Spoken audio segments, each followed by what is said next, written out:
Have you ever wondered what it takes to make Dwight D. Eisenhower the supreme commander of the Allied forces, a man who had witnessed the horrors of 2 world wars and commanded millions of soldiers across multiple continents, to go completely silent in a room full of generals? Have you ever imagined what kind of news could freeze the blood of the most powerful military minds in the Western world, not because it was terrible, but because it was impossible? Picture yourself standing in that freezing headquarters in December 1944, surrounded by maps covered in red arrows showing the German advance, cigarette smoke hanging in the air like a funeral shroud, and every face around you carrying the weight of potential defeat. Now imagine a single report coming through, carried by a breathless radio operator, hands trembling not from the cold, but from disbelief. A Navajo scout had reached Bastogne, alone, before the entire American infantry, before Patton's Third Army, before any relief column had even begun to move. And what he carried would change everything. Before we go any further, I need you to do something for me. Drop a comment right now telling me where you are watching from. What city? What state? What country? I want to know who is out there discovering these hidden stories of American heroism that the history books forgot to tell. And if you have not already, please subscribe to this channel. We need your help to keep bringing you these secret pieces of history that deserve to be remembered. Hit that subscribe button, turn on the notifications, and become part of this community that refuses to let these stories die in the shadows. The winter of 1944 was the coldest Europe had seen in decades. The Ardennes forest, that ancient stretch of woodland that cuts through Belgium and Luxembourg, had become a frozen cemetery where the trees themselves seemed to mourn. Snow fell in sheets so thick that visibility dropped to mere feet. Temperatures plunged to 20 degrees below zero. Soldiers wrote in their journals about watching their tears freeze before they could fall, about the sound their skin made when it touched frozen metal, about the way their breath would crystallize in their lungs if they breathed too deeply. The German offensive, that would come to be known as the Battle of the Bulge, had caught everyone by surprise. Hitler had assembled his last great army in secret, moving 200,000 men through the forest at night, maintaining radio silence so complete that Allied intelligence had no idea what was coming. On December 16th, they struck with a fury that the world had not seen since the Blitzkrieg of 1940. American positions along an 85-mile front crumbled like wet paper. Units were surrounded, cut off, annihilated. The thin line of defense that had held for months was torn apart in a matter of hours. At the center of this catastrophe sat the small Belgian town of Bastogne. It was nothing special to look at. A crossroads town of about 4,000 souls. Its buildings were old and grey, its streets narrow and winding. But Bastogne sat at the junction of 7 major roads, and in the Ardennes, where movement was restricted to the few paths that cut through the forest, those roads meant everything. Whoever held Bastogne controlled the entire region. The Germans knew it, the Americans knew it, and both sides were racing to get there first. General Anthony McAuliffe and the 101st Airborne Division had arrived just in time, digging in around the town as German forces closed in from all sides. By December 21st, Bastogne was completely surrounded. 22,000 American soldiers were trapped in a pocket roughly 8 miles in diameter, facing an enemy force that outnumbered them nearly 5 to 1. They had limited ammunition, almost no winter clothing, and medical supplies that were running dangerously low.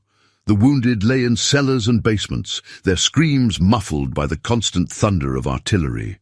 Frostbite was taking more casualties than the German guns. At SHAEF headquarters in Versailles, Eisenhower stared at the map on the wall and felt the weight of history pressing down on his shoulders. He had gambled everything on a broad front strategy, spreading his forces thin to maintain pressure along the entire German border. Now that gamble was paying its terrible dividend. The bulge in the Allied line was growing by the hour, threatening to split the American and British forces in two. If Bastogne fell, the Germans would have a clear path to Antwerp, the port that supplied the entire Allied war effort. The liberation of Europe would be set back by months, perhaps years. Hundreds of thousands more would die. The Supreme Commander had called an emergency meeting of his top generals at Verdun on December 19th. The atmosphere in that stone-walled headquarters was grim. George Patton sat in the corner, chewing on an unlit cigar, his famous ivory-handled pistols gleaming at his sides. Omar Bradley looked like he had not slept in days. Even the British representatives, usually so composed, showed cracks in their legendary reserve. Eisenhower opened the meeting with words that would echo through history. The present situation is to be regarded as one of opportunity for us, and not of disaster. There will be only cheerful faces at this conference table. Patton grinned like a wolf. He had been waiting for a chance to turn his Third Army north and smash into the German flank. "Hell, Ike," he said, "let's have the guts to let the sons of bitches go all the way to Paris. Then we'll really cut 'em off and chew 'em up." The question was how quickly Patton could move. His forces were engaged in fighting around the Saar, 60 miles to the south. To disengage, turn 90 degrees, and attack north through the worst winter weather in memory seemed impossible. When Eisenhower asked how long it would take, Patton gave an answer that stunned the room. 48 hours. The other generals exchanged looks of disbelief. Such a maneuver would require moving hundreds of thousands of men, thousands of vehicles, millions of gallons of fuel, all through snowstorms and on roads clogged with refugees. It violated every principle of military logistics. Bradley shook his head slowly. "It cannot be done," he murmured, but Patton was already working on it. His staff officers scribbling orders that would set the entire Third Army in motion. He'd been planning for this moment for days, anticipating the German attack before it came, positioning his forces for exactly this kind of rapid response. When Patton made a promise, he kept it. What none of them knew, as they sat in that headquarters making plans that would determine the fate of millions, was that a single man was already moving through the frozen Ardennes, carrying information that would change everything they thought they knew about the siege of Bastogne. His name was Thomas Yazzie, and he was a Navajo scout attached to the 328th Infantry Regiment. Yazzie had been born in 1919 on the Navajo Reservation in northeastern Arizona, in a place called Canyon de Chelly, where the red sandstone walls rose like monuments to an ancient world. His grandfather had been a medicine man, his father a shepherd who knew every hidden spring and secret path across 100 miles of desert. Thomas had grown up learning to read the land the way other children learn to read books. He could track a jackrabbit across bare rock. He could predict weather changes by watching the behavior of ants. He could travel for days on a handful of corn and a few sips of water. When the war came, Yazzie had volunteered immediately. Not because he felt any great loyalty to a government that had broken every treaty it ever signed with his people. Not because he believed the propaganda about making the world safe for democracy. He went because his elders had told him that a greater evil had risen in the world, an evil that would destroy all the peoples of the earth if it was not stopped. The Nazis talked about racial purity, about the elimination of inferior peoples. The Navajo knew exactly what that meant. They had survived one attempt at genocide. They would not stand by while another was carried out. The army did not know what to do with men like Yazzie at first. Indian soldiers were oddities, curiosities, men who did not fit neatly into the military machine. But then someone had the idea of using the Navajo language as an unbreakable code. The Japanese had cracked every cipher the Americans could devise. They could not crack a language that had never been written down, that had no alphabet, that contained sounds unknown to any other human tongue. The Navajo code talkers became legends in the Pacific, transmitting vital messages that the enemy could never understand. Yazzie, however, had been sent to Europe. His skills as a tracker and scout were considered more valuable than his linguistic abilities. He had served in North Africa, Sicily, Italy, and France, always ahead of the main force, always alone, always watching. His commanding officers had learned to trust his reports implicitly. When Yazzie said there were Germans in a certain position, there were Germans in that position. When he said a road was clear, it was clear. He had an almost supernatural ability to move unseen through any terrain, to gather information that no one else could obtain. On December 18, 1944, Yazzie received orders that would test every skill he had ever learned. Intelligence had lost contact with several units in the Ardennes. No one knew exactly where the German lines were, what forces they had, or what their objectives might be. Someone needed to get eyes on the situation. Someone needed to reach Bastogne and report back on the condition of the defenders. Someone needed to find a way through the chaos. The odds of success were essentially zero. The Ardennes was crawling with German troops, tanks, and artillery. The weather made movement almost impossible. Any man caught behind enemy lines would be shot as a spy. But Yazzie had spent his entire life doing things that were essentially impossible. He packed a small kit, said a prayer to the holy people, and slipped into the night. What followed was a journey of such extraordinary endurance and skill that it would be studied in military academies for decades afterward. Yazzie moved through the German lines like smoke, visible one moment and gone the next. He traveled primarily at night, using the snowstorms as cover, navigating by stars when they appeared, and by instinct when they did not. He slept in snowbanks, eating frozen rations that he had to thaw against his body before he could swallow them. His feet were wrapped in rags because his boots had split from the cold.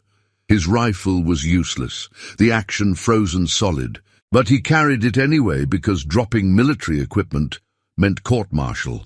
On the first night, he passed within 50 yards of a German machine gun position. He could hear the soldiers talking, complaining about the cold, wondering when the offensive would be over. He lay motionless in a drift for 3 hours until they rotated shifts, then crawled past on his belly, moving so slowly that the falling snow covered his tracks almost as quickly as he made them. On the second day, he witnessed a massacre. American prisoners of war, their hands raised in surrender, being gunned down by SS troops near a crossroads. He counted the bodies from his hiding place in a drainage ditch, 84 men. He memorized the unit markings on the German vehicles, the faces of the officers giving orders. This information would later be crucial in the war crimes trials at Dachau. On the third night, he found a gap in the German encirclement of Bastogne. It was not much, just a ravine that the Germans had considered impassable, but for a man who had grown up navigating the slot canyons of the Navajo homeland, it was a highway. He descended into that frozen crack in the earth, moving by touch in darkness, so complete that he could not see his own hands, and emerged inside the American perimeter just before dawn on December 21st. The sentries nearly shot him. He looked like a ghost, a figure made of ice and shadow, barely human anymore. His face was black with frostbite, his clothing was shredded. He could not speak at first, his throat so raw from the cold that sound would not come. They carried him to a field hospital, forced warm broth down his throat, wrapped him in every blanket they could find. For 6 hours, Thomas Yazzie hovered between life and death. When he finally regained consciousness, he asked for a radio operator. The message he dictated would reach Chef headquarters within the hour. And when Eisenhower read it, the supreme commander of the Allied forces, a man who had thought he knew everything about the situation in the Ardennes, realized that he knew nothing at all. The message began with standard military information, German unit positions, approximate troop strength, locations of armor concentrations. But then it took a turn that no one had expected. Yazzie had not just observed the German forces, he had observed something else, something that the brass in their comfortable headquarters could never have imagined. There was a gap, a real, substantial gap in the German lines. Not the impossible ravine he had used, but a legitimate military corridor, a stretch of forest road that the Germans had left unguarded because they did not have enough troops to cover everything. Their offensive had been so ambitious, so overextended, that their encirclement of Bastogne was more illusion than reality. They were spread thin, relying on speed and confusion to mask their weakness. If someone could move fast enough, hard enough, they could punch through. More than that, Yazzie had listened. He had hidden near German command posts, using the darkness and his incredible patience to gather intelligence that no reconnaissance plane could ever obtain. He had heard officers discussing their supply situation. It was desperate. The offensive was already running out of fuel. German tanks were being abandoned along the roads, their gas tanks empty. Artillery batteries were rationing shells. The monster that had seemed so invincible was already beginning to starve. When Eisenhower finished reading the report, he sat in silence for a long moment. The staff officers around him shifted nervously. They had never seen the Supreme Commander look quite like this. There was something in his eyes that was difficult to describe. Not just hope, not just relief, something closer to awe. Finally, Eisenhower spoke. His words were recorded by several people present, though the exact phrasing varies in different accounts. The substance, however, remains the same. "Gentlemen," he said, "we have been sitting here looking at maps and making calculations, trying to figure out how to win this battle. And while we were talking, one man did what our entire intelligence apparatus could not do. One man walked through hell and brought back the keys to victory. That man was not a general. He was not a West Point graduate. He came from a people we have treated shamefully for centuries, and he just saved the entire European campaign." Eisenhower paused, looking around at the faces of his commanders. "I want that man decorated. I want his report distributed to every unit commander in the theater, and I want everyone in this room to remember this moment. Because what happened here is a lesson. The lesson is that we do not know everything. We do not see everything. And the people we have overlooked, the people we have dismissed, may be the very ones who save us when everything else fails." The room was utterly silent. "What do we do now, sir?" Bradley asked. "Now," Eisenhower replied, "we give Patton the green light, tell him his impossible 48 hours just became possible. We have a road, and we are going to use it." The message went out within minutes. Patton's Third Army, already in motion, adjusted their axis of advance based on Yazzie's intelligence. The relief of Bastogne, which had seemed almost hopeless, suddenly became achievable. History was about to change. But there was more to the story. Much more. What Thomas Yazzie had seen in those frozen forests, what he had heard in those German command posts, went far beyond troop positions and supply situations.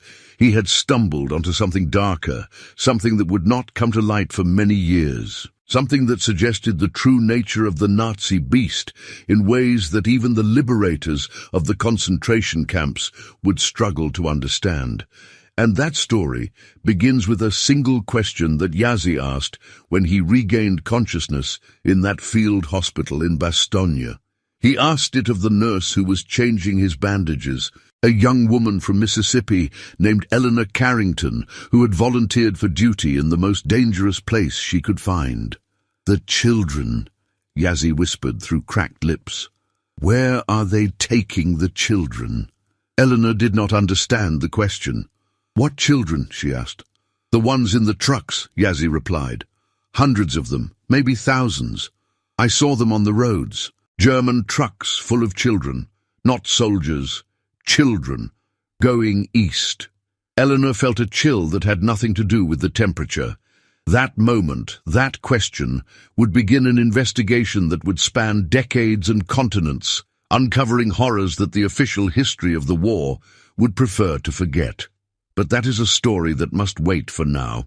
For the time being, we must return to the battle, to the frozen hell of Bastogne, to the desperate men who held the line while the world wondered if they would survive, and to the remarkable events that followed Yazzie's arrival, events that proved his intelligence was accurate in ways that no one could have anticipated.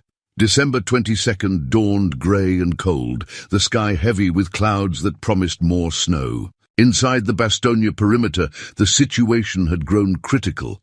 Ammunition was running low. The wounded were dying for lack of plasma and surgical supplies. Food was being rationed to a few hundred calories per day. The men were exhausted, frozen, and beginning to lose hope. Then the Germans made their demand. A formal party approached the American lines under a flag of truce, carrying a written ultimatum from General Heinrich von Luttwitz. The message was addressed to the American commander and offered honorable surrender. The alternative, it warned, would be total annihilation of the encircled troops. General McAuliffe read the ultimatum with a mixture of anger and amusement. His response has become one of the most famous moments in American military history. When his staff asked what reply he wanted to send, McAuliffe said only one word: nuts. The official written response read in full: to the German commander, nuts, from the American commander. The German officers who received this reply were confused. They did not understand the American slang. Is that an affirmative or a negative, they asked. It means go to hell, Colonel Joseph Harper told them. And if you continue to attack, we will kill every single German that tries to break into this city. The Germans did attack. They attacked with everything they had. Tanks rolled toward the American lines through the snow, their engines screaming in the cold. Infantry advanced in waves, their grey uniforms disappearing against the winter landscape. Artillery pounded the town until there was not a single building without damage. The defenders fought back with courage that bordered on insanity. Paratroopers with empty rifles charged German tanks, climbing onto their hulls and dropping grenades through the hatches. Wounded men crawled back to their positions rather than surrender them. Cooks and clerks and truck drivers picked up weapons and joined the line. And through it all, Thomas Yazzie watched. Recovered enough to move, he had joined the scouts observing the German positions. He was the only American who had actually been on the other side of those lines, and his knowledge proved invaluable. He could identify unit movements, predict attack vectors, and point out weaknesses in the German formations that no one else could see. More than once, his warnings prevented a breakthrough that would have ended the siege. But Yazzie was also watching for something else. He was watching for the trucks, the ones carrying the children. He had not dreamed them, he had not hallucinated them in his frozen delirium. They were real, and every night he scanned the distant roads with his field glasses, looking for some sign of where they had gone. What he eventually discovered would not become known for many years. The full truth would not emerge until the collapse of the Soviet Union, when archives long sealed were finally opened to researchers. But the outline of that truth began to take shape in those frozen days around Bastogne. Pieced together from fragments of German communications, from interrogations of prisoners, from the testimony of refugees who had seen things they could not explain. The children were part of something called Lebensborn, a program designed by Heinrich Himmler himself.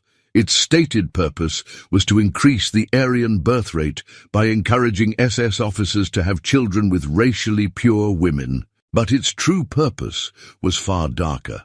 Children deemed racially valuable were being systematically kidnapped from occupied territories, stripped of their identities, and distributed to German families. Those considered unsuitable were sent to the camps. The trucks Yazzie had seen were part of a massive evacuation, moving thousands of stolen children deeper into the Reich as the Americans advanced. This was not just war. This was something else entirely. This was the theft of an entire generation, the deliberate destruction of families, communities, entire peoples, not through bullets and bombs, but through the erasure of identity itself. Children who would never know their real names, their real parents, their real histories. Children who would grow up believing they were German, never knowing that their true families had been murdered for the crime of being Polish, Czech, Norwegian, or simply in the wrong place at the wrong time. Yazzie understood this horror in a way that perhaps no other American soldier could. His own people had experienced something similar. The boarding schools that had taken Navajo children from their families, forbidden them to speak their language, beaten them for practicing their religion, tried to kill the Indian to save the man. He knew what it meant to have your identity stolen. He knew the wound that never heals. And so, even as the battle raged around Bastogne, even as Patton's tanks raced north to break the siege, Thomas Yazzie began keeping a different kind of record. He wrote down everything he had seen, everything he had heard, every detail he could remember about those trucks and their terrible cargo. He sketched the markings on the vehicles, the roads they traveled, the directions they were heading. He collected scraps of information from prisoners who knew more than they wanted to admit. This record would eventually reach the war crimes investigation teams. It would become one of the key documents used to track the Lebensborn children after the war, to reunite families that had been torn apart, to bring some small measure of justice to a crime almost too vast to comprehend. Thousands of children were eventually identified and returned to their families because of the observations made by one Navajo scout in the frozen forests of the Ardennes. But that was years in the future. In December 1944, there was still a battle to be won. On December 23rd, the weather cleared. For the first time in nearly a week, the skies over the Ardennes were blue. And into those blue skies came the full power of the American Air Force. P-47 Thunderbolts roared over the German positions, their guns blazing, their bombs falling like rain. C-47 transports appeared over Bastogne, dropping supplies to the desperate defenders. Parachutes bloomed against the snow, bringing ammunition, food, medical supplies, and most importantly, hope. General McAuliffe watched the drops from the roof of his headquarters, tears freezing on his cheeks. "They did not forget us," he said to no one in particular. They did not forget. But the Germans were not finished. They threw everything they had at the American lines, knowing that relief forces were on the way, knowing that time was running out. The fighting on December 24th and 25th was some of the most intense of the entire war. Villages changed hands multiple times in a single hour. Tank battles erupted in the snow-covered fields. The frozen ground was stained red in 100 places. Thomas Yazzie was everywhere. He had become something of a legend among the defenders. This strange, silent man who seemed to know where the Germans would attack before they attacked. There were stories about him. Some said he could see the future. Some said he could talk to animals, sending ravens to spy on the enemy positions. Some said he was a ghost, already dead, unable to be killed because death had no power over someone who had already passed to the other side. The truth was simpler and more remarkable. Yazzie was simply very good at what he did. He read the land the way his ancestors had taught him, seeing patterns that others missed. He understood the enemy because he had studied them, learned their habits, their weaknesses, their fears, and he fought with a determination born not of hatred, but of love. Love for his people, love for this strange country that had treated them so badly, yet still deserved to be saved. Love for the future that depended on stopping the evil that threatened to consume the world. On December 26, 1944, the siege of Bastogne was broken. The first tanks of Patton's 4th Armored Division smashed through the German lines at precisely the point that Yazzie had identified as vulnerable. The corridor he had discovered, the weakness he had reported, proved to be exactly where he said it was. Lieutenant Colonel Creighton Abrams led his tanks down that frozen road like a spear aimed at the heart of the German encirclement. By 4:30 in the afternoon, the link-up was complete. Bastogne was relieved. Patton himself arrived the next day, striding into McAuliffe's headquarters with that famous swagger, those gleaming pistols, that grin that had terrified subordinates and enemies alike. He had done the impossible, moving his entire army 90 degrees in 48 hours, attacking through a blizzard, breaking through fortified positions that should have held for weeks. It was one of the great military achievements in American history. But Patton was not there to celebrate. He was there to find one man. "Where is the Indian?" he demanded. "I want to see the Indian who saved my army." They brought Thomas Yazzie to him. The Navajo scout stood at attention, still wearing the remnants of his tattered uniform, still bearing the marks of his incredible journey. Patton looked him up and down, his eyes taking in every detail. "Son," Patton said, "I have commanded a lot of men in my time. I have seen a lot of brave things done. But what you did makes everything else look like a Sunday walk in the park. You want to tell me how you did it?" Yazzie was quiet for a moment. Then he spoke, his voice still hoarse from the cold. "My grandfather taught me that the land talks to those who listen. My father taught me that patience is the greatest weapon. My people taught me that duty does not end when duty becomes hard. I just listened, I waited, and I did what I was supposed to do." Patton stared at him for a long moment.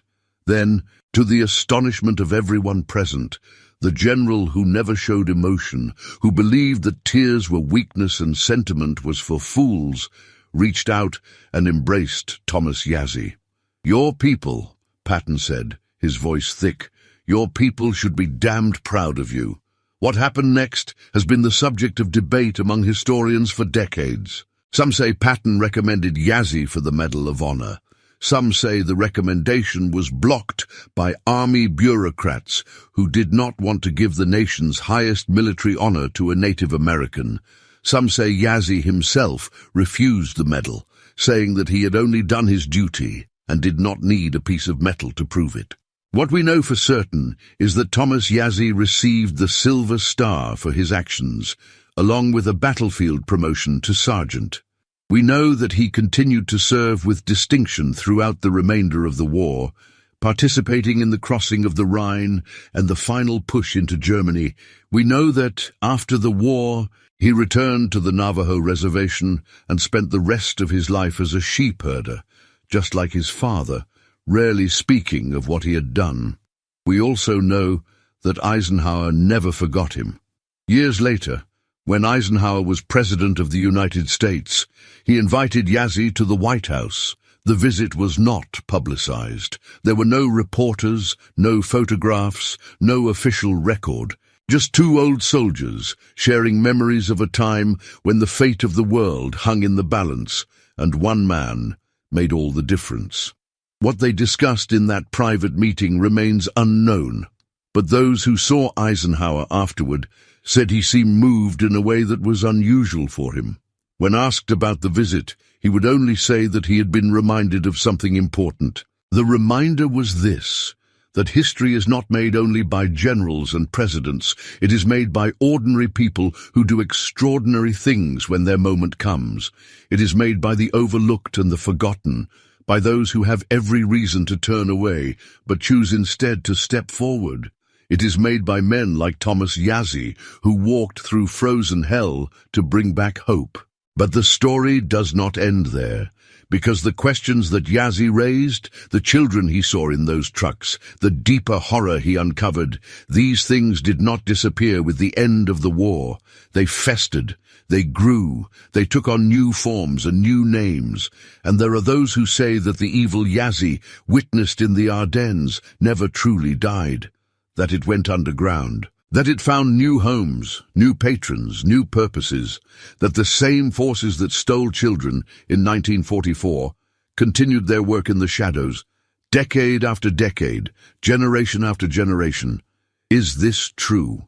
The evidence is fragmentary, circumstantial, open to interpretation. But consider this: of the estimated 20,000 children kidnapped by the Lebensborn program, less than half were ever identified after the war. The rest vanished into new identities, new families, new countries. Where did they go? Who took them? And what became of the networks that had organized such a massive operation? These questions have never been fully answered. Perhaps they never will be. What we do know is that Thomas Yazzie spent the last years of his life working with organizations dedicated to reuniting families separated by war and tragedy. He never stopped looking for those children. He never stopped bearing witness to what he had seen. And when he died in 1992, at the age of 73, he left behind boxes of documents, photographs, and handwritten notes. Most of these materials have never been fully examined. In one of his final letters, Yazzie wrote something that haunts everyone who reads it. I have walked in two worlds all my life, the world of my people and the world of the white man. I have seen great evil in both worlds, but I have also seen that evil can be fought, not with hate, not with revenge, but with patience, with courage, and with faith. The spirits of my ancestors walk with me still. The God of the Christians watches over all. Together we are stronger than any darkness. I do not know if the evil I saw in those forests was ever truly destroyed. I do not know if the children I tried to save were ever found. But I know this: as long as one person remembers, as long as one person keeps looking, as long as one person refuses to give up, hope remains. That is my message to whoever reads these words. Do not forget, do not stop looking, and never, ever give up. Now I must ask you something.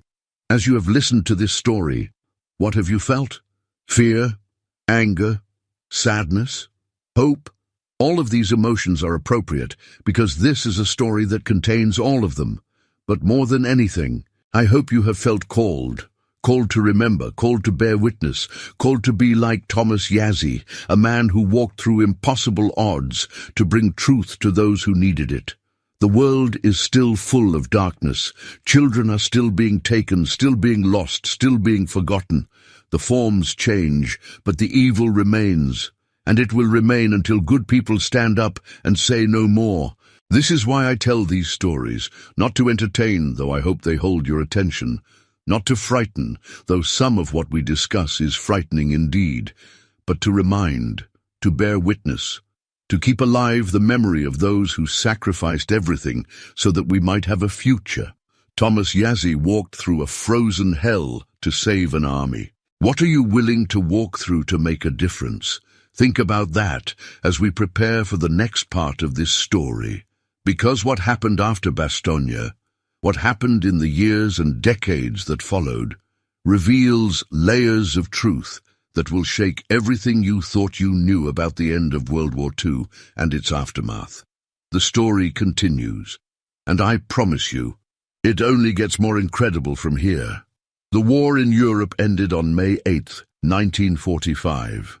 The guns fell silent. The bombs stopped falling. Across the shattered continent, millions of people emerged from cellars and bunkers and hiding places, blinking in the sunlight like creatures who had forgotten what day looked like. They thought the nightmare was over. They were wrong. What followed the victory was a chaos that few Americans ever truly understood. 12 million displaced persons wandered the roads of Europe, searching for homes that no longer existed, for families that had been erased, for identities that had been stripped away. Refugee camps stretched across Germany and Austria, holding hundreds of thousands of people who had nowhere else to go. And somewhere in that sea of human misery, lost among the countless victims of the Nazi machine, were the children. Thomas Yazzie had returned to his unit after the liberation of Bastogne, but the questions he had raised refused to die.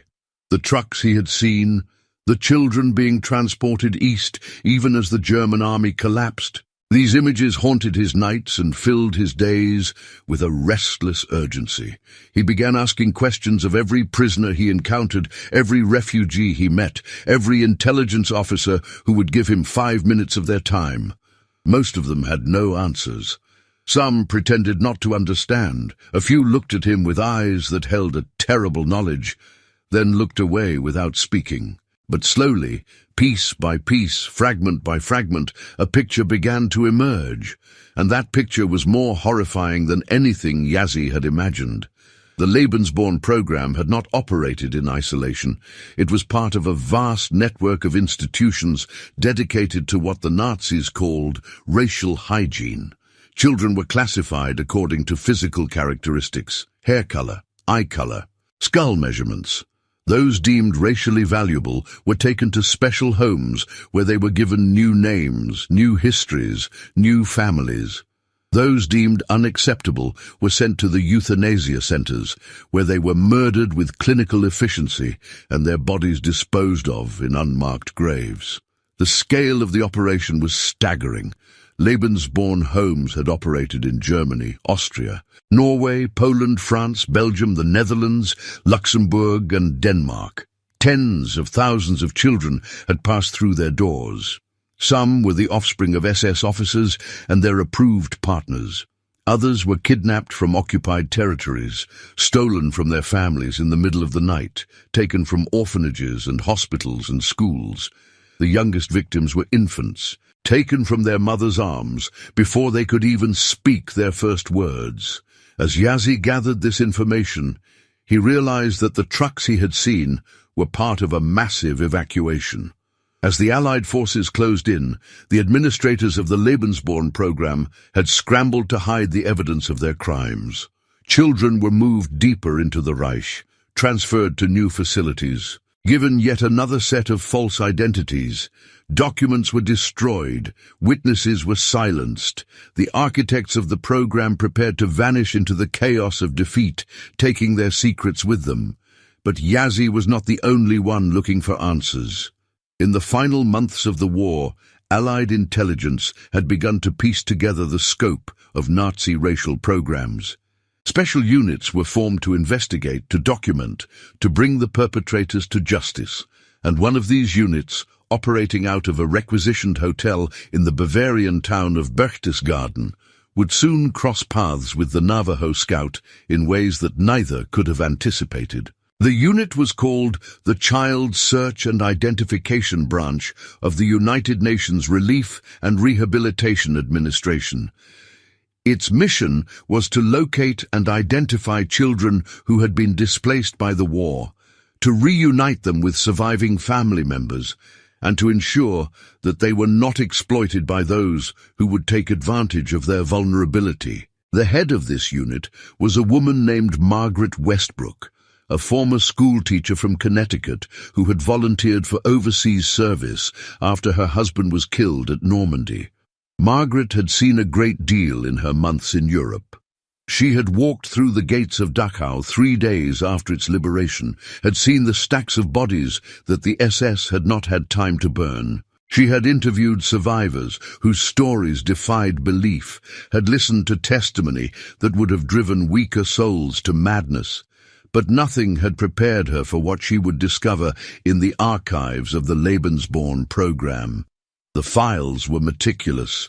German bureaucracy had documented everything. Each child had a folder containing their original identity, if known, their racial evaluation, their placement history, and their current location. Thousands of folders, arranged in perfect alphabetical order, each one representing a life that had been stolen, an identity that had been erased, a family that had been destroyed. Margaret began the painstaking work of cross-referencing these files with the missing persons reports flooding in from across Europe. Parents searching for children, children searching for parents, siblings separated by the chaos of war, hoping against hope that somewhere, somehow, their loved ones had survived. It was during this work that she received a visitor. A tall, quiet man with dark features and eyes that seemed to look through her rather than at her. He introduced himself as Sergeant Thomas Yazzie, and he said he had information that might be useful.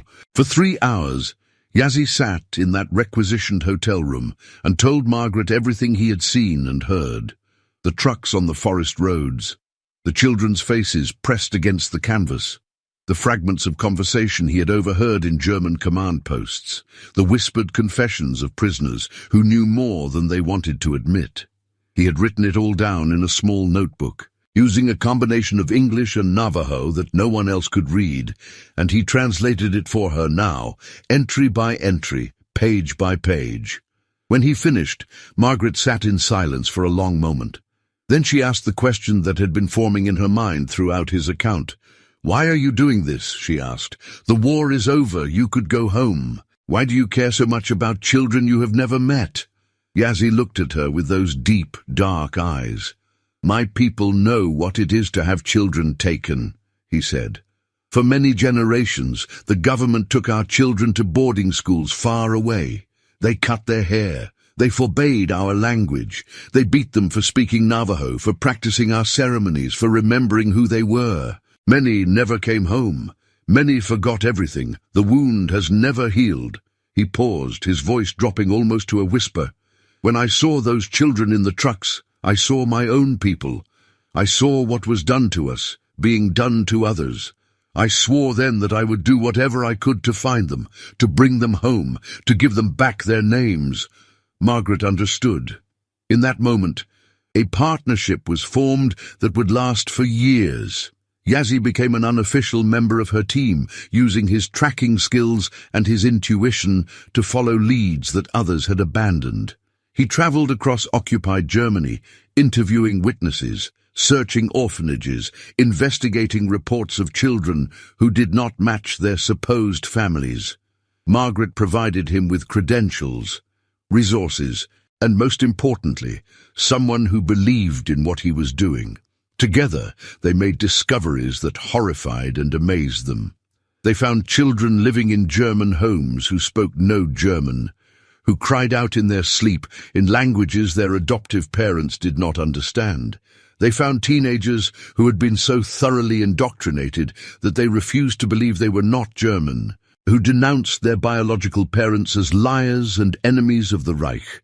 They found infants with no records at all, foundlings who might have been anyone from anywhere, their true identities lost forever.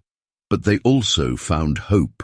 A 3-year-old girl in Munich who recognized a photograph of her mother and cried for the first time since being taken. A pair of brothers in Hamburg who had been separated for 2 years and ran toward each other across a crowded refugee camp. Their reunion witnessed by hundreds who wept alongside them. A teenager in Austria who had pretended to forget his real name but whispered it to Yazzie in the darkness of an interrogation room, begging to be taken home. These victories were hard-won and heartbreaking. For every child they saved, there were 10 they could not find. 100 whose families no longer existed, 1,000 whose identities had been erased beyond recovery. The work was exhausting, demoralizing, seemingly endless. But Yazzie and Margaret pressed on, driven by a conviction that every single child mattered, that every life saved was a victory against the darkness. As the months passed, however, they began to notice patterns that disturbed them deeply. Certain files were missing from the archives. Certain witnesses had a habit of disappearing before they could be interviewed. Certain leads that seemed promising would suddenly go cold, as if someone were working behind the scenes to obstruct their investigation. At first, they attributed this to the chaos of the post-war period. Germany was divided into occupation zones controlled by different powers, each with their own priorities and procedures. Communication was difficult. Bureaucracy was overwhelming. It was easy for things to fall through the cracks. But then came the night of October 12th, 1946, a night that would change everything they thought they knew about the war and its aftermath. Yazzie was staying in a small guest house in the town of Bad Teuels, following a lead on a Lebensborn home that had operated there during the war. The facility had been converted into a refugee center, its records supposedly transferred to the Central Archives. But Yazzie had learned that one of the former staff members still lived in the area, an elderly woman named Helga Brunner, who had worked as a nurse at the home. He found her in a cottage at the edge of town, surrounded by flower gardens that seemed incongruous against the devastation that marked the rest of the country. She was reluctant to speak at first, afraid of what might happen if she talked to the Americans. But Yazzie was patient. He had learned patience in the high deserts of Arizona, waiting for hours for a single rabbit to emerge from its burrow. He could wait as long as necessary. Finally, as the sun set and the shadows lengthened, Helga Brunner began to talk. She spoke of the children who had passed through Bad Teuels, hundreds of them over the course of the war. She spoke of the evaluations, the classifications, the cold efficiency with which young lives were sorted and assigned. She spoke of the transports that arrived in the middle of the night, the mothers who screamed as their babies were taken from them, the older children who had to be sedated because they fought so hard against their captors. But then she spoke of something else, something that happened in the final weeks of the war, when everyone knew that defeat was inevitable and the question was no longer whether to surrender, but how to survive. There was a special transport, she said, her voice barely audible. Not like the others. This one came with orders from Berlin, from Himmler himself. The children on this transport were not to be processed through normal channels. They were not to be given new identities or placed with families. They were to be taken somewhere else. Where? Yazzie asked. I do not know, Helga replied. But I heard the officers talking. They spoke of a facility in the mountains, a place where certain children would be kept safe, preserved for the future. They said that even if Germany fell, the Reich would rise again someday. And when it did, these children would be waiting. Yazzie felt a chill that had nothing to do with the evening air. What kind of children? He asked. The best ones, Helga whispered. The purest ones, the ones who scored highest on the racial evaluations. They said these children represented the future of the Aryan race, that they had to be protected at all costs, that nothing else mattered. How many children? Helga closed her eyes. On that transport? 200, maybe more. I helped load them onto the trucks myself. They were quiet, too quiet. I think they had been given something to keep them calm. Their eyes were open, but they did not see. They moved like sleepwalkers, like ghosts. She opened her eyes again, and Yazzie saw tears streaming down her wrinkled cheeks. I have never forgiven myself, she said. I have prayed every day for 40 years, asking God to forgive me, but I do not think he can.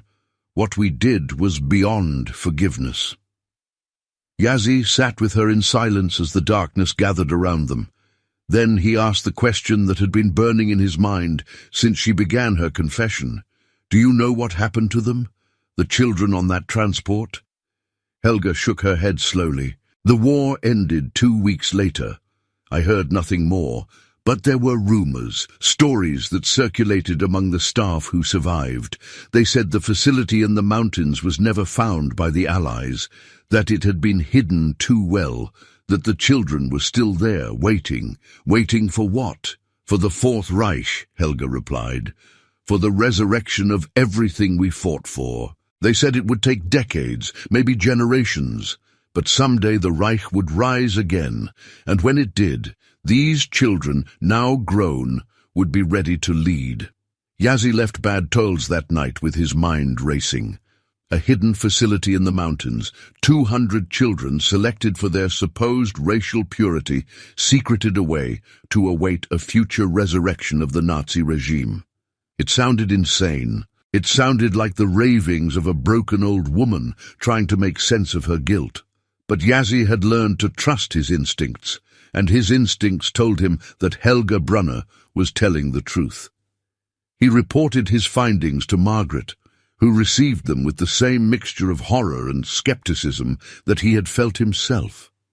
Together, they began searching for any evidence that might confirm or refute the story. They combed through captured documents. They interviewed other former Lebensborn staff. They traced the movements of high-ranking SS officers in the final weeks of the war, looking for any sign of a secret facility in the mountains. What they found was fragmentary, but disturbing. References in decoded communications to something called Project Sonnenblume, meaning sunflower in German. Requisition orders for construction materials sent to an unspecified location in the Austrian Alps. Personnel transfers that moved specialized staff away from known facilities and into the void. And most troubling of all, a list of names, 217 children, all rated at the highest level of racial acceptability, all of whom had vanished from the official records in the final month of the war. but the location of the facility remained elusive. The Alps stretched for hundreds of miles, riddled with valleys, caves, tunnels, and hidden installations built during the war. Searching them all would take years, decades, perhaps forever. The Cold War was beginning, and resources were being redirected to more pressing concerns. The Soviet threat seemed more immediate than the ghosts of a defeated regime. Yazzie refused to give up. He spent the next 2 years crisscrossing the Austrian Alps, following every rumor, investigating every abandoned facility, interviewing every witness who would talk to him. He climbed mountains in blizzards. He descended into caves that had not been entered in centuries. He pushed his body to the breaking point and beyond, driven by a promise he had made to himself on that frozen night in the Ardennes. In the summer of 1948, he found something. It was not the facility itself. It was a survivor, an elderly man named Friedrich Seidel, dying of tuberculosis in a charity hospital in Innsbruck. Seidel had been an engineer during the war, responsible for constructing secret installations throughout the Reich. He had designed bunkers and tunnels and underground factories, and in 1945 he had been assigned to a project he would never forget. "They brought me to a valley in the Zillertal," Seidel rasped, his breath rattling in his ruined lungs. "Beautiful place, hidden. You could not see it from the air. They told me to build a facility that could sustain 200 people for 20 years. Living quarters, food storage, medical facilities, everything. I did not ask questions. You did not ask questions in those days.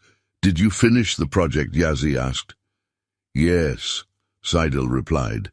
"Just before the end. We sealed it up, disguised the entrance. It looked like just another rock face. You could walk right past it and never know.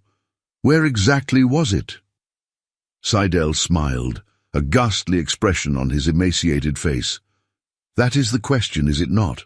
So many people have asked me that question over the years. Strange visitors in the night, men with cold eyes and no names. They wanted to know, too."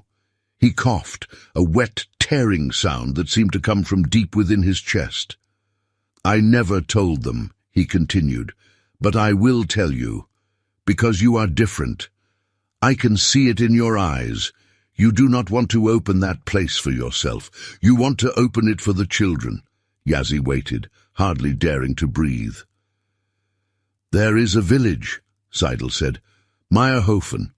South of it, follow the river into the mountains. Past the waterfall there is a path that the shepherds use. Follow it for 3 kilometers until you come to a cliff with a double peak like a crown. The entrance is at the base of that cliff, hidden behind a fall of stones. But I warn you, they were not fools, those men. They left guards, they left traps. And I do not know what you will find inside after all these years." Yazzie thanked him and turned to leave, but Seidel called him back with a trembling hand. "One more thing," the dying man whispered. "The children. I saw them arrive, trucks in the night. Just like you described, they were so quiet, so obedient. They filed into that mountain like little soldiers, following their keepers into the darkness. And I thought, what are we doing? What kind of people have we become? But I said nothing. I did nothing. I just watched. And I have lived with that shame ever since." He gripped Yazzie's hand with surprising strength. "Find them," he pleaded. "Find them and bring them home. Give an old man some peace before he dies." Yazzie promised that he would try. He reported his findings to Margaret, who immediately began making arrangements. This was the breakthrough they had been waiting for. A specific location. A witness who had seen the children arrive. After 2 years of searching, they finally had a chance to end the nightmare. But forces were moving against them, forces they could not see and did not understand. The night before they were scheduled to leave for Austria, Margaret's office was broken into. Files were stolen, notes were burned. A warning was left on her desk, written in German, unsigned. "Stop looking for what does not want to be found." Margaret was shaken but undeterred. She arranged for military escort, contacted the Austrian authorities, made sure that multiple people knew their destination and their purpose. If something happened to them, the search would continue. The truth could not be buried forever. On September 15, 1948, Yazzie, Margaret and a team of 5 American soldiers set out for Meyerhofen. They followed Zeidel's directions exactly, past the village, along the river, beyond the waterfall, up the shepherd's path. The mountains rose around them like giants, their peaks lost in the clouds. The air grew thin and cold. The world fell away, replaced by a silence so complete that it seemed to have physical weight. And then they found it. The cliff with the double peak, just as Seidel had described, the fall of stones at its base, arranged with a precision that betrayed human hands. Behind those stones, hidden in shadow, a door of steel set into the living rock. The soldiers cleared the stones while Yazzie and Margaret stood watch. It took hours of hard labor, but finally the door was exposed. It was still sealed, its locking mechanism rusted but intact. They had brought cutting equipment, and the sound of the torch echoed through the valley like a scream. When the door finally swung open, a rush of stale air emerged, carrying with it a smell that none of them would ever forget. Not the smell of death exactly, though death was part of it. Something else. Something that spoke of confinement, of desperation, of years spent in darkness waiting for a future that never came. They entered with flashlights blazing, weapons at the ready. The corridor stretched before them, carved from the mountain itself, walls smooth and cold. Doors lined both sides, each one numbered, each one sealed. The soldiers began opening them, one by one, while Yazzie and Margaret followed behind, documenting everything they saw. The first rooms were living quarters, small, Spartan, equipped with beds and desks and basic facilities. Everything was covered in a thick layer of dust. The beds were made with military precision. Personal items sat on shelves, waiting for owners who would never return. Books in German, toys, clothing sized for children who would have been teenagers by now. But the children were gone. They searched every room, every corridor, every storage facility and medical bay and classroom. They found evidence of habitation, evidence of planning, evidence of a long-term project designed to outlast the war that spawned it. They found documents outlining an educational curriculum meant to produce the perfect Aryan citizens, soldiers of a Reich that existed only in fevered imagination. They found photographs of children standing in rows, their eyes blank, their faces expressionless, their futures stolen from them before they could begin. What they did not find was the children themselves. In the deepest part of the facility, they discovered a final room, larger than the others, equipped with a podium and rows of chairs, clearly designed for assemblies or ceremonies. On the walls, banners still hung, their fabric faded, but their symbols unmistakable. The swastika, the eagle, the runes of the SS, and behind the podium, a single phrase painted in letters 2 feet high, "Wir werden wiederkehren," "We will return." Below this phrase, pinned to a board, was a list of names, 217 names, each one accompanied by a new identity, a destination, a contact person in the outside world. The children had not died in this mountain tomb. They had been released into the world, scattered across continents, hidden in plain sight. They were out there somewhere, living under false names, carrying within them the seeds of an ideology that should have died in 1945. The implications were staggering. Somewhere in cities and towns across Europe and beyond, there were young people who did not know their true origins, who had been programmed from infancy to serve a cause they did not understand, who might one day be activated to carry out a mission implanted in their minds decades before. Or perhaps they did know. Perhaps they had been contacted, guided, directed by the shadowy network that had protected them all these years. Perhaps the Fourth Reich that Helga Brunner had whispered about was not a fever dream, but a reality, growing in darkness, waiting for its moment. Yazzie and Margaret returned to the outside world with boxes of documents and more questions than answers. They reported their findings to the authorities, who expressed concern and promised investigation. But the Cold War was heating up, and the priority was containing Soviet expansion, not chasing ghosts from a defeated regime. The files were classified, the facility was sealed, the story disappeared into the archives, another secret buried by the weight of history. But Yazzie did not stop. He spent the next 40 years of his life tracking down every name on that list, following leads across continents. Through decades of change and upheaval, some of the children he found had died young, never knowing who they really were. Some had been located by their biological families and returned to their true identities. Some had vanished so completely that not even Yazzie's skills could find them. And some, he discovered, had become something else entirely. In 1973, Yazzie traveled to Argentina, following a lead on 3 names from the list.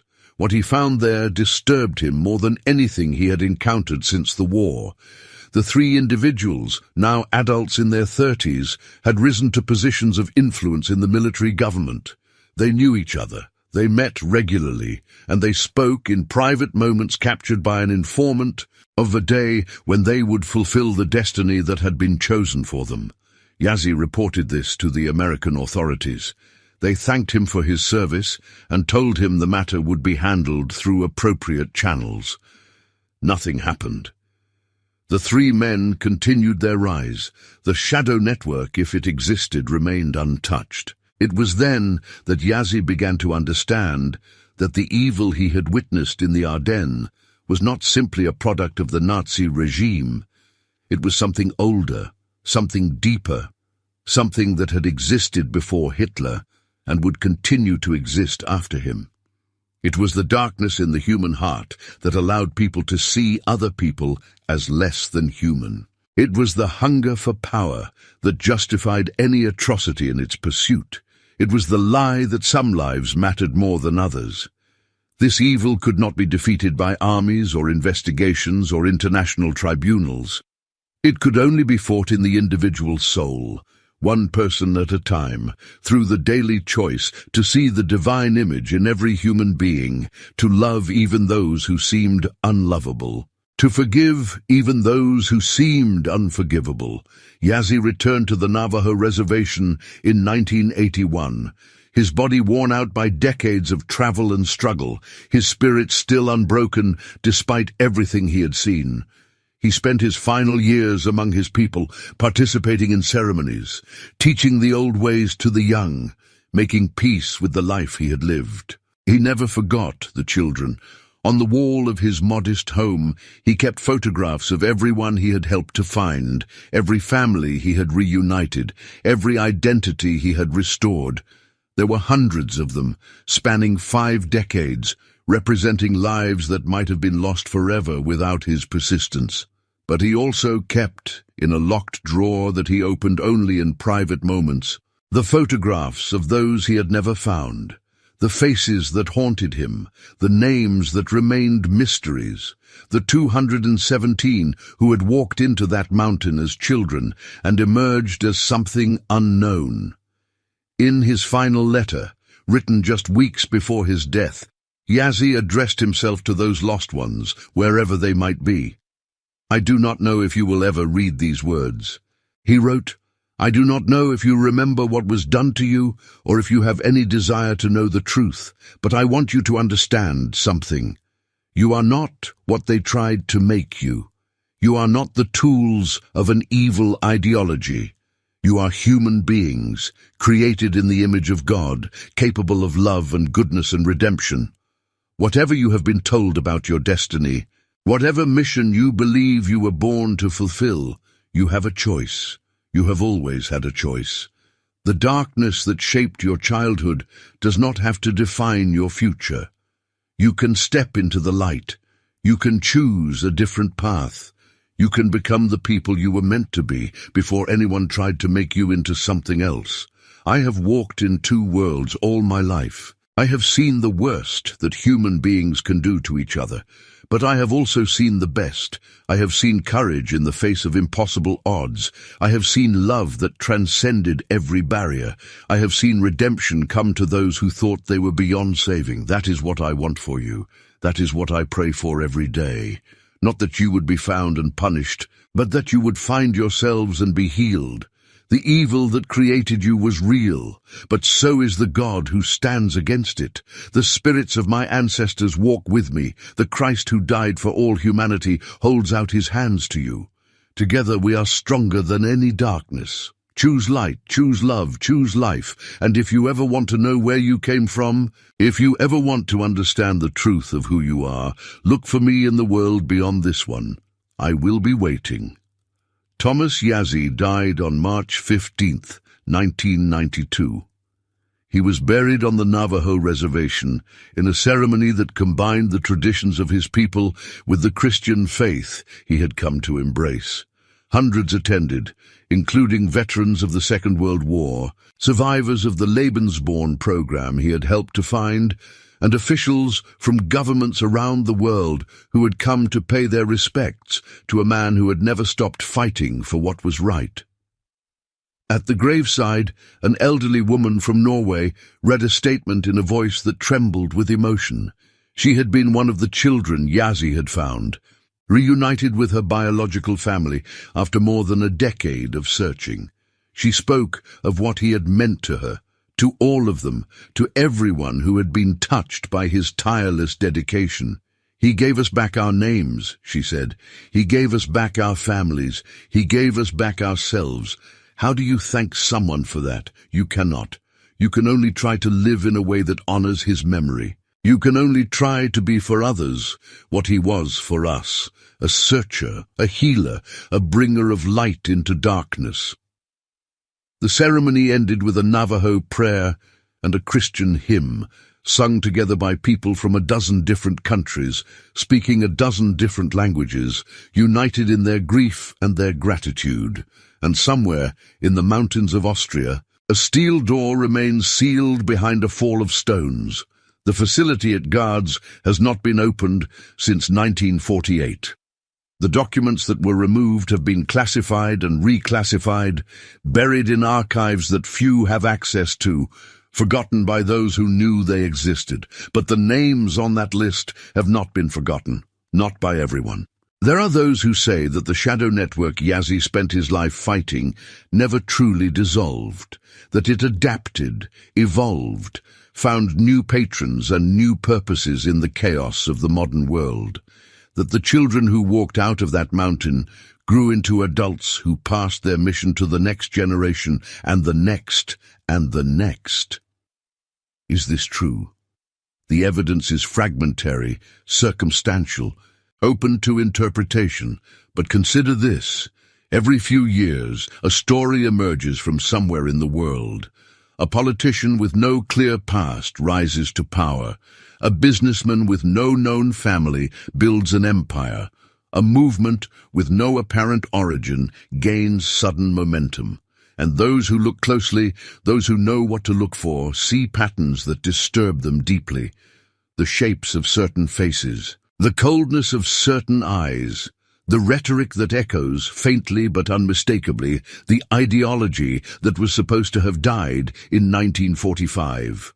Perhaps it is coincidence. Perhaps it is paranoia.